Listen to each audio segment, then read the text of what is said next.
Liberation is not an achievement by will or effort. Liberation is a discovery.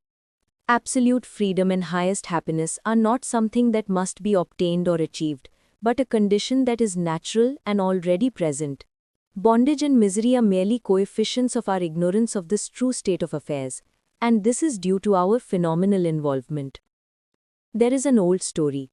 A prince, abandoned in a jungle as a baby, is picked up by a hunter. He grows into manhood convinced that he is the hunter's son. Then someone reveals to him that he is, in actuality, a prince.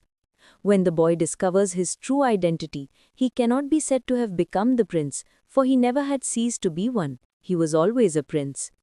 Similarly, realization is really the shaking off of one's mistaken notions.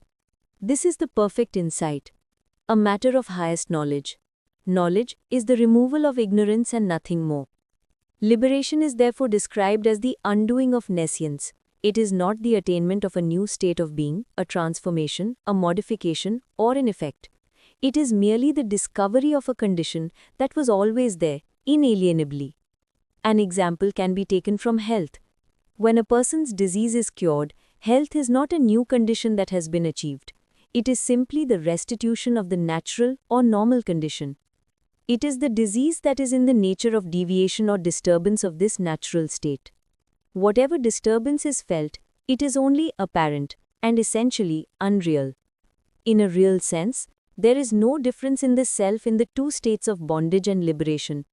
The scriptures may ask us to put forth all our will and effort in the direction of liberation. They have a purpose to fulfill only in the case of a bound person. When one is liberated, scriptures lose their relevance and utility. Accordingly, the talk of enlightenment and the effort towards enlightenment have relevance only at the phenomenal level, and that is the level at which we all operate. Liberation does not alter facts. It does not bring about a change in the world, nor does it even free us of our commitments to others around us.